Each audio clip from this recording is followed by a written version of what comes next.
Saya buka dulu mikrofon untuk semua peserta.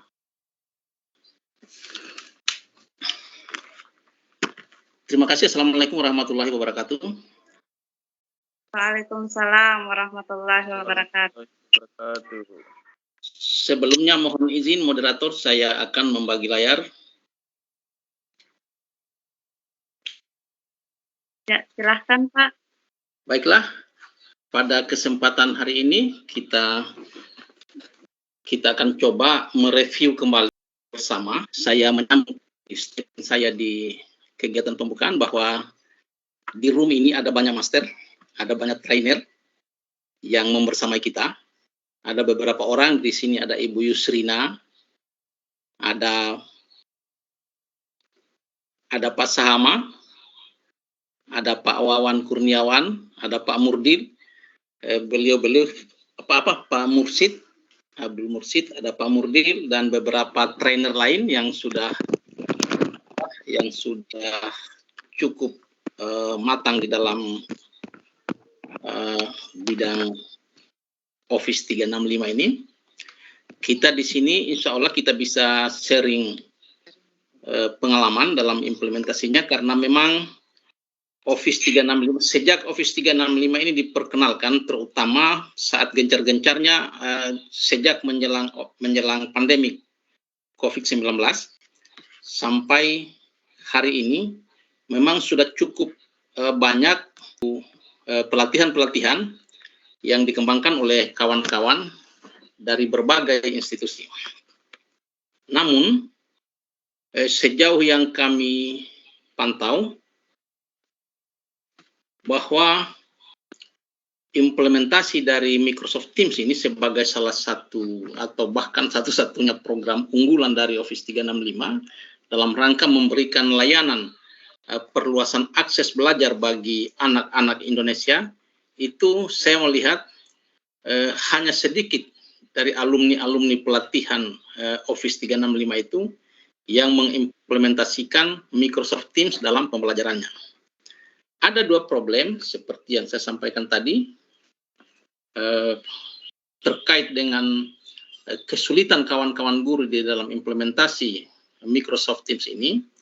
Yang pertama itu adalah bahwa Microsoft Teams itu hanya dijadikan sebagai salah satu materi di dalam kurikulum diklat Microsoft. Pada level 100 itu kita ketahui bersama bahwa Microsoft Teams itu adalah salah satu materi di samping 6 materi lainnya yang juga disajikan dalam pelatihan dengan waktu yang sama seperti pelatihan kita saat ini. Oleh sebab itu, kawan-kawan trainer juga dalam menyajikannya hanya memperlihatkan, hanya menampilkan tombol-tombol tertentu penggunaan-penggunaannya, dan tidak ada pengalaman-pengalaman aksial yang bisa ditindaklanjuti oleh kawan-kawan guru, terutama dalam implementasi Microsoft Teams itu dalam kegiatan learning atau pembelajaran. Problem kedua, memang ini berkaitan dengan kebijakan, adalah kurangnya atau kawan-kawan guru itu di tempat mengajarnya itu tidak mendeploy Office. Akibatnya, kita setelah mengikuti kegiatan pelatihan, mendapatkan akun Office 365 secara gratis, tetapi sekolah atau kampus kita tidak mendeploy Office 365. Maka siswa atau mahasiswa kita tidak mendapatkan akun. Ini menyulitkan kawan-kawan guru dalam implementasinya. Kenapa? Karena ada banyak fitur-fitur keren dari Microsoft Teams ini yang terpaksa tidak bisa dijalankan karena siswa kita itu masuk dengan akun tamu. Akun tamu itu hanya bisa mendengar gurunya menjelaskan, kemudian menyampaikan tugas dalam bentuk tugas portofolio.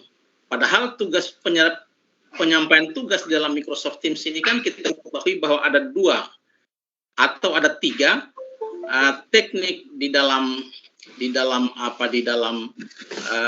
fitur tugas itu sendiri, dan ada banyak tugas di fitur kelas notebook. Itu tempat-tempat ini semua tidak bisa diakses secara leluasa oleh anak-anak kita. Kenapa? Karena mereka kita masukkan sebagai tamu. Belum dihitung ribetnya Bapak dan Ibu guru kita atau Bapak Ibu dosen kita, kalau harus memasukkan peserta didik satu persatu dengan menggunakan email Gmail atau Yahoo di dalam Microsoft Teams, kalau dia punya siswa sebanyak 200-an lebih, itu ribetnya minta ampun. Kenapa? Karena akun tamu tidak bisa masuk menggunakan link kelas dan tidak bisa masuk pula dengan menggunakan kode kelas.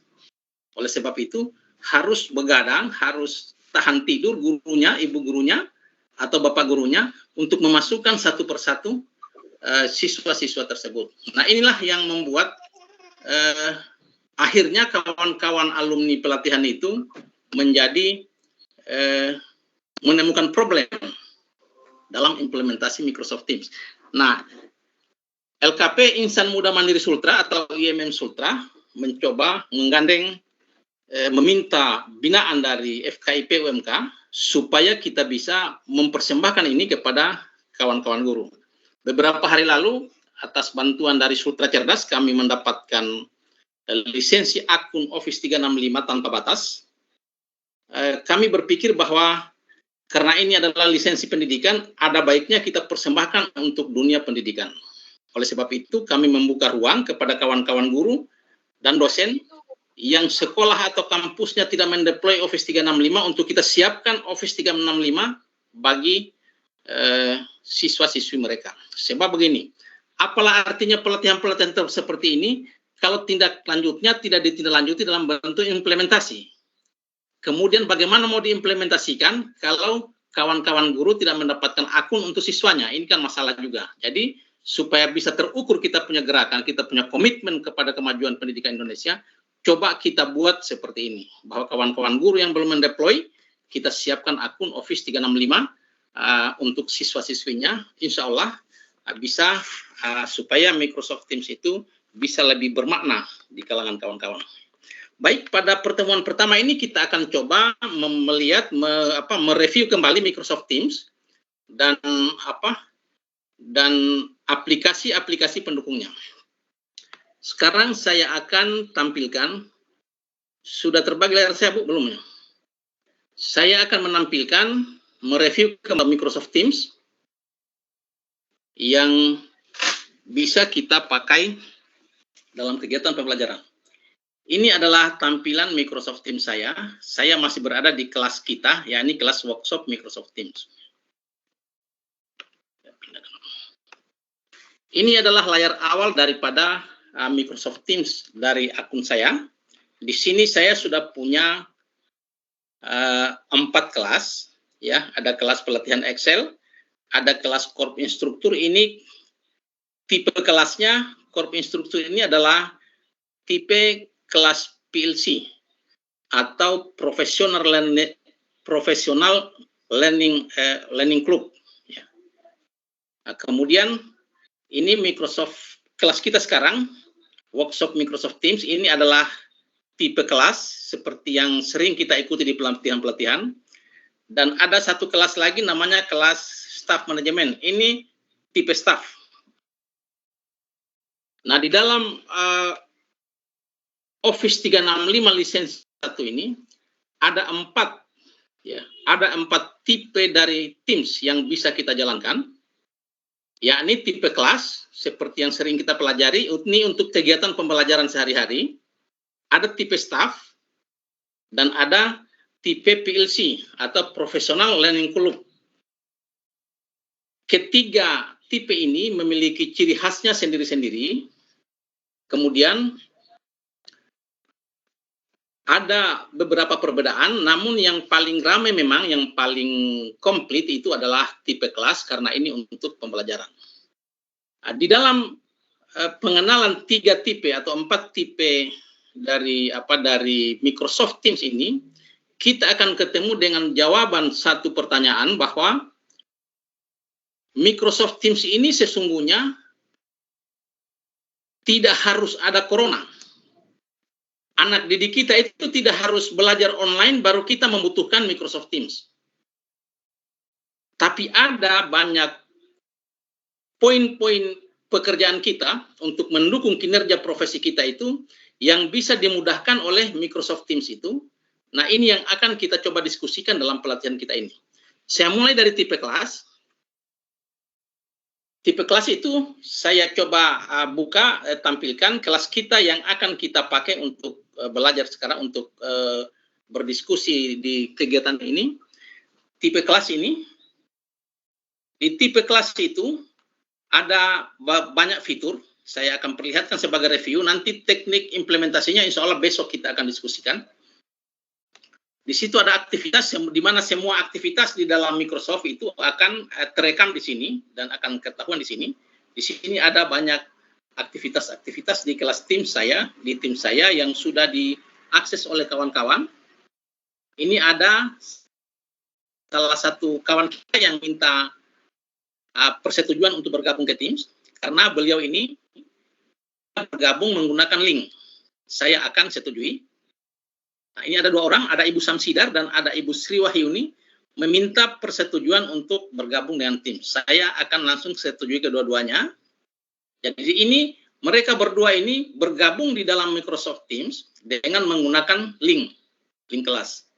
Kemudian kalau mereka menggunakan kode kelas itu langsung bergabung biasanya. Kemudian ada chat. Di dalam chat room ini, di sini seseorang pemegang akun Office 365 dengan menggunakan aplikasi Microsoft Teams ini dimungkinkan untuk bisa saling chat, saling berkomunikasi satu sama lain dengan aplikasi ini. Jadi fungsinya sama dengan WhatsApp biasa, sama dengan SMS biasa, kita saling pesan-pesan melalui chat di tombol ini, di fitur ini. Kemudian ada Teams, inilah intinya di Microsoft Teams itu. Selanjutnya ada assignment, atau di assessment ini kita dimungkinkan, atau disinilah tempat yang merupakan keunikan daripada Microsoft Teams tipe kelas, kita bisa memberikan tugas kepada anak didik kita. Di sini saya tampilkan tempat tugasnya. Apa keunikan daripada tugas-tugas di Microsoft Teams itu? Bahwa tugas di Microsoft Teams ini bisa dibatasi oleh seorang guru. Jadi kalau kita guru atau dosen yang memang kita tahu sejak zaman Orde Baru dulu, guru dosen itu selalu sibuk. Kadang-kadang mahasiswanya sudah kumpul, sudah pesan Grab, ternyata dosennya ada penelitian di mana, itu sangat dimudahkan oleh kehadiran Microsoft Teams ini. Kenapa? Seorang guru atau seorang dosen bisa menjadwalkan tugasnya dan menyembunyikan tugas itu sampai waktunya akan dikerjakan, baru bisa tampil di akunnya mahasiswa atau siswa kita. Ini keunikan daripada aplikasi Microsoft Teams yang secara pribadi saya belum temukan di aplikasi-aplikasi lain. Kalau aplikasi lain kan guru atau dosennya harus online. Nanti datang waktunya, diklik baru bisa dibuka oleh mahasiswa. Kalau Teams silakan tidur-tiduran, kalau sudah dijadwalkan, nanti jadwalnya sampai baru mahasiswa atau siswanya bisa buka, begitu pula tutupnya. Begitu pula akhirnya bisa diatur kapan, berapa menit atau berapa hari sudah bisa ditutup, dan mahasiswa yang bersangkutan atau siswa kita tidak akan bisa lagi dibuka setelah waktu itu sampai. Ini keunikan dari Microsoft Teams.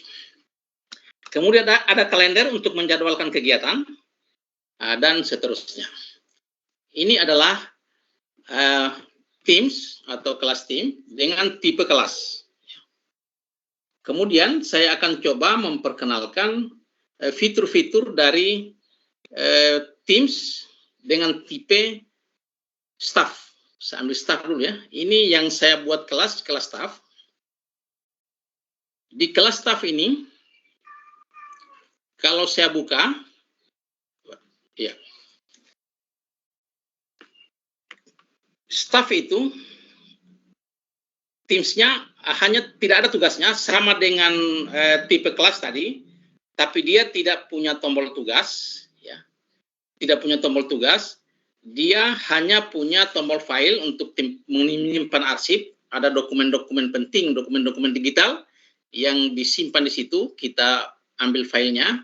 Ini juga tombol ini ada di dalam Microsoft Class tadi, di Teams Class tadi.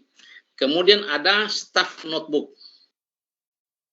Nah, disinilah seorang manajer atau seorang kepala unit di dalam sebuah departemen bisa dimungkinkan untuk membuat kelas staff notebook. Ya, kalau di tipe kelas tadi namanya kelas notebook, di tipe staff namanya staff notebook. Nah, di sini kita bisa buat nanti, insya Allah besok kita atraksikan semuanya, atau kalau ada waktu sebentar sore, kita bisa membuat folder-folder atau uraian-uraian pekerjaan kepada staf kita, kalau kita seorang manajer atau seorang kepala unit, yang menjadi tupoksi tiap-tiap staf kita. Jadi tiap-tiap staf itu memberikan kinerjanya atau hasil pekerjaannya dimasukkan ke dalam staff notebook ini. Termasuk petunjuk-petunjuk yang diberikan oleh seorang manajer atau kepala unit kepada staf tertentu tanpa diketahui oleh staf lain bisa diberikan melalui staff notebook ini. Jadi di sini, di poin ini, dengan kehadiran model Microsoft Teams tipe staff ini, kita bisa menyadari bahwa sesungguhnya Microsoft Teams itu bukan hanya untuk belajar siswa di dalam virtual tatap muka itu, bukan hanya seperti itu, tetapi virtual seperti itu hanya satu bagian manfaat kecil dari Microsoft Teams di samping manfaat-manfaat lain yang lebih banyak. Kemudian berikutnya saya akan perlihatkan fitur-fitur dari Microsoft Teams tipe PLC. Tipe PLC ini yang mananya ini ya, saya kasih nama kelasnya itu sebagai Corp Instruktur. Mungkin ini bisa memfasilitasi seperti MGMP kalau di guru atau kelompok-kelompok pengajar lainnya seperti KKG di guru SD dan taman kanak-kanak, dan MGMP di SMP SMA atau SMK. Ini dia sama juga dengan tadi, dengan tipe tim staff, ada files dan ada PLC notebook. Jadi PLC itu profesional learning club. Jadi kelompok kerja profesional. Itu dalam pembelajaran. Jadi khusus profesi-profesi guru yang membidangi bidang pengajaran ada dalam satuan kesamaan tertentu. Nah, di sini dia tempat untuk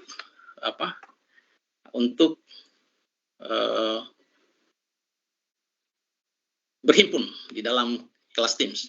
Jadi di situ ada plan tempat membuat di sini bisa kawan-kawan guru itu berkolaborasi dan dibina oleh pengawasnya atau mungkin oleh kepala sekolahnya, membuat plan atau rencana pembelajaran dan seterusnya. Kemudian ada batas-batas dan semua kinerja-kinerja yang diminta oleh seorang pembina dari guru itu atau mungkin ketua MGMP atau apalah namanya yang mengkoordinir sebuah kelompok guru itu bisa diminta melalui PLC notebook ini. Jadi di sini ada banyak fitur-fiturnya. Ada fitur PLC overview atau penjelasan-penjelasan dari deskripsi daripada kelompok MGMP itu atau kelompok profesional itu. Kemudian ada plan-nya, rencana-rencana kerja mereka, dan seterusnya sampai ke bawah. Ada pembuatan PLC role untuk membuat sebuah goal atau sebuah rencana pentahapan daripada kegiatan-kegiatan PLC tersebut. Itu semua ada di dalam PLC notebook. Ini yang akan coba kita buat mulai besok insya Allah. Kita buat seperti ini sehingga kita benar-benar berjumpa dengan manfaat Microsoft Teams itu bukan hanya sekedar mengatasi wabah corona, tetapi benar-benar Microsoft Teams itu hadir untuk memberikan kemudahan dalam rangka menjalankan tugas-tugas profesi kita, baik sebagai guru maupun sebagai dosen. Itu tadi 3 tipe daripada Microsoft Teams, dan ada tipe yang satu, di sini saya belum buat kelasnya, saya akan coba buat, yang namanya tipe other atau tipe yang lain, di mana memungkinkan para pemegang, ya, ini yang tipe other ini, memungkinkan para pemegang akun Office 365 lisensi A1 ini untuk membuat sebuah kelas, sebuah kelompok yang didasarkan atas persamaan goal atau persamaan tujuan. Misalnya ada kelompok ilmiah remaja atau kelompok siswa mengerjakan sebuah tugas proyek ekstrakurikuler, dia berhimpun di dalam satu kelas yang namanya yang kelas lain ini, kelas other atau kelas lain. Nah, kalau saya buka ini sama juga sistem pembuatannya, kita kasih nama timnya, katakanlah ekstrakurikuler. Nanti tekniknya insya Allah besok kita buat. Katakanlah saya buat tim ekstrakurikuler. Ini deskripsinya dan lain-lain. Kita next.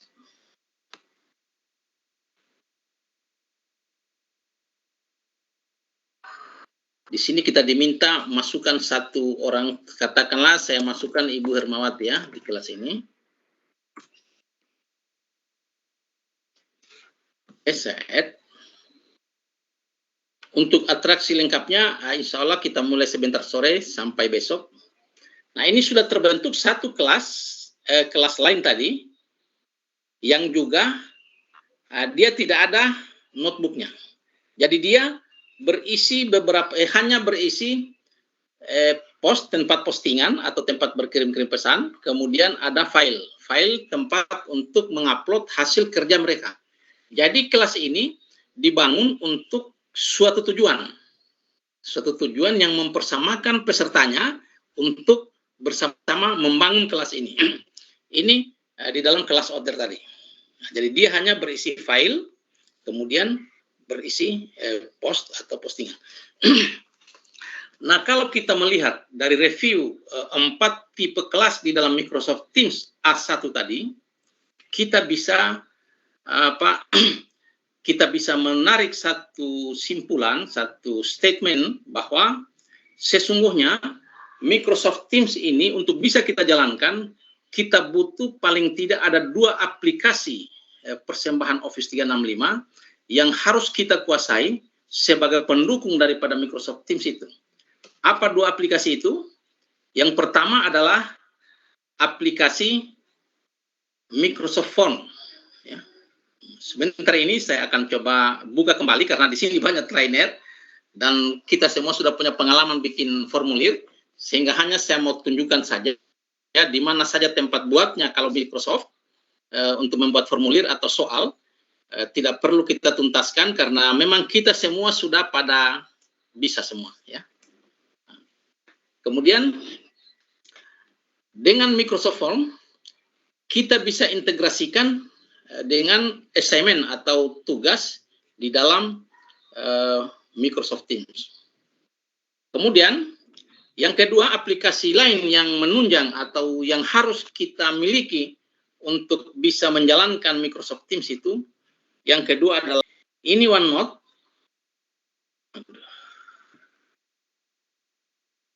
Ya, saya buka di tab lain.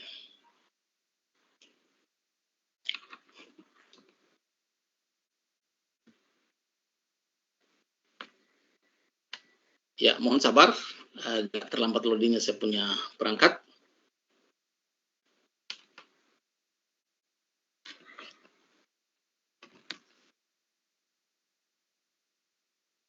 Iya, OneNote. Oke. Ini adalah tampilan OneNote dari Office 365 milik saya. Di dalam OneNote ini, kita bisa membuat berbagai kreasi yang paling utama yang bisa dibuat di sini adalah buku digital atau materi bahan ajar yang dibuat secara digital. Ini di OneNote ini. Kalau kita membuat satu OneNote baru, saya akan atraksikan saja pembukanya. Kita belum akan ini. Nah, di sini kalau kita coba saya tutup dulu ya. Kalau kita membuat satu proyek OneNote untuk membuat misalnya modul digital atau bahan ajar digital, kita ambil di OneNote ini. Kita ambil di New Notebook, kemudian kita ketik judulnya misalnya Pendidikan Agama Islam dan Budi Pekerti. Lalu kita create, maka akan muncul satu halaman tempat kita membuat OneNote tersebut.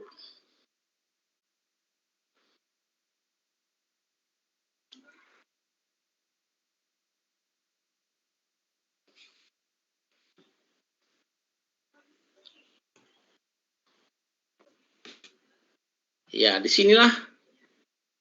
Nah, disinilah tempat membuat OneNote. Di sini ada bagian-bagiannya. Kita buat sebagai judulnya. Nah, ini ada ya. Nah, di sini kita bisa isi di areal yang sebelah kanan yang luas ini. Kita bisa isi apa saja. Kita bisa isi formulir di sini. Kalau kita mau buat formulir untuk memberikan tugas kepada siswa. Kita juga bisa mengisi gambar dan seterusnya. Nah, kemudian kita bisa tambahkan, karena ini masih kosong bagian-bagiannya, kita bisa tambahkan section atau bagian. Kita beri nama sectionnya apa, katakanlah kita kasih nama judul, halaman judul. Nah, setelah kita buat, ada di sini satu halaman judul. Nah, di sini kita kasih judul apa? Misalnya judulnya kita kasih Asmaul Husna, karena ini pendidikan agama. Jadi di bagian setelah ada section di sini di sini kita bebas mengisinya apa saja bisa kita isi, bahkan kita bisa mengimport dari file lain yang sudah ada. Ini yang akan kita atraksikan nanti bagaimana cara membuatnya. Nah, sekarang karena kita sudah jauh meninggalkan Microsoft Teams, OneNote ini, ya, aplikasi OneNote ini, bagaimana kita mengintegrasikannya dengan Microsoft Teams, itu adanya, kalau kita pindah ke Microsoft Teams, adanya di, coba saya buka dulu yang kelas ya. Nah, ini. Ya. Microsoft OneNote tadi, kalau kita buka, kalau kita integrasikan dengan Microsoft Teams, maka dia akan ke sini dia, mana OneNote ini. Di sini ada kelas notebook ya. Kelas notebook. Kalau saya buka kelas notebook, nah ini kelas notebook saya karena kelas ini baru saya buat tadi malam, masih kosong juga kelas notebooknya. Kita buka, ya. Kita buat baru. Kita setup dulu. Dia masih kosong, jadi teknik pembuatannya, saya ambil blank, teknik pembuatannya sama dengan yang saya atraksikan di OneNote tadi, ya di sini. Fitur-fiturnya juga akan sama, kemudian cara memasukkan section dan page atau halaman juga sama dengan di notebook. Jadi simpulnya adalah, kelas notebook itu adalah OneNote yang dimasukkan ke dalam Microsoft Teams. Jadi dia terintegrasi. Sehingga saya katakan tadi bahwa kelas notebook itu adalah aplikasi pendukung utama dari Microsoft Teams. Nah, di kelas notebook inilah tempat yang saya maksudkan tadi sebagai tempat untuk memungkinkan kawan-kawan guru memberikan binaan secara individual kepada siswanya. Di sini ini sudah terbuka, saya punya kelas notebook. Di kelas notebook ini tergantung kita apa yang bisa kita lakukan di dalam kelas notebook itu untuk kita berikan binaan secara individual kepada siswa kita, itu kita lakukan melalui tombol-tombol bagian di dalam kelas notebook ini. Di sini ada kategori daripada jenis akses yang akan kita berikan atau jenis layanan pembinaan yang akan kita berikan kepada siswa kita. Di sini ada handout ini yang secara default dimunculkan oleh Microsoft. Ada handouts, ada class note atau catatan-catatan kelas pada saat mengajar, ada homework atau tugas rumah, ada quizzes atau kita mau memasukkan quiz. Bisakah kita tambah bagian-bagian ini? Nah, misalnya kalau kelas notebook itu dipakai oleh sebuah PLC atau sebuah MGMP, mata pelajaran, yang dibina oleh seorang pengawas misalnya, atau seorang kepala sekolah, di sini bisa saja ditambahkan, diganti nama-nama kategorinya, misalnya RPP atau kalender pendidikan, analisis waktu, analisis jam mengajar, atau apa saja jenis-jenis perangkat, sehingga setelah kelas itu menjadi bagian dari kelas itu menjadi kumpulan dari para guru profesional, pengawasnya tidak repot-repot lagi atau kepala sekolahnya tidak repot-repot lagi memeriksa satu persatu satu keranjang dipikul ke sekolah untuk diperiksa. Cukup seorang kepala sekolah itu minum-minum kopi di ruangannya sambil memeriksa akun masing-masing siswa gurunya. Ini manfaat dalam rangka menjalankan profesi sebagai guru yang merupakan kemudahan dari Microsoft Teams. Jadi tombol-tombol ini atau bagian-bagian ini bisa saja diubah. Dalam hubungannya dengan pembinaan siswa, ini juga bisa diubah sesuai dengan kreativitas kita masing-masing. Bagaimana cara mengubahnya, menguranginya, dan mengisi konten-kontennya, insya Allah besok kita akan atraksikan. Dan di poin ini saya mohon kepada kawan-kawan sekalian untuk menyiapkan bahan ajar minimal 3 halaman dan 5 topik kecil lah, supaya bisa kita isi di sini, kita atraksikan di sini, sehingga setelah kegiatan kita selesai, bisa kita punya satu proyek yang merupakan output dari kegiatan kita ini. Ini karena masih mau diatraksikan besok, jadi di kelas ini saya hapus dulu yang saya buat tadi ini, yang ini saya hapus dulu. Jadi kalau proyek itu, kalau desain itu belum kita mau pakai, kita klik discard ya. Discard sini. Tapi kalau ini kita sudah mantap, ini yang akan kita pakai, maka kita klik create. Mengapa kita harus discard kalau kita belum mantap? Sebab kapan kita klik create, maka judul-judul bagian ini mulai dari handout sampai quizzes itu tidak akan bisa diubah lagi secara massal. Jadi harus kita ubah satu persatu. Jadi kalau kita punya 80 peserta, ya 80 kali juga kita ubah. Tapi sekarang, dalam kondisi sekarang, semua judul daripada bagian-bagian ini, kalau saya klik create ini, maka semua akun milik peserta akan tampil tulisan seperti ini. Jadi, di sisi saya sebagai pembuat kelas, semua nama-nama student, nama-nama peserta itu akan muncul di bagian atas. Sedangkan untuk peserta, masing-masing peserta, yang akan muncul hanya handout, class note, dan seterusnya milik dia sendiri. Jadi kalau seorang guru atau seorang dosen memberikan catatan kepada siswa tertentu melalui class notebook, maka yang akan membaca catatan itu hanya siswa atau mahasiswa itu sendiri, tidak akan dibaca oleh yang lain. Nah, ini manfaatnya class notebook untuk pemberian penguatan-penguatan individual yang diberikan kepada siswa atau mahasiswa dengan ciri yang unik. Ya, misalnya ada yang berkebutuhan khusus atau apa, disinilah tempat kita berkomunikasi secara individual dengan anak didik kita. Itu mungkin terkait dengan integrasi dari Microsoft Teams dan OneNote. Ya, bagaimana moderator, kita mau sholat dulu atau lanjut di Microsoft Phone? Ya, kita tanya peserta dulu bagaimana. Ini sudah menunjukkan 15:02 dan di masjid juga sudah terdengar suara menandakan waktu sholat sebentar lagi akan masuk. Atau kita istirahat dulu ya untuk sholat? Iya, waktu sholat dulu. Ya, kita sholat dulu. Oke. Ya, oke. Kita sepakati Kawan-kawan sampai di pukul Indonesia berapa Barat ini? menyesuaikan karena orang Indonesia Tengah lagi mau sholat dulu. Indonesia Barat kan baru jam 2 Oh ini. iya. Oke, kita istirahat ya. Ya, oke. Istirahat dulu, kita tutup forum kita dengan ucapan hamdalah. Alhamdulillahirrabbilalamin. Subhanakallahumma bihamdik asyhadu an la ilaha illa anta astaghfiruka wa atubu ilaik. Assalamualaikum warahmatullahi wabarakatuh.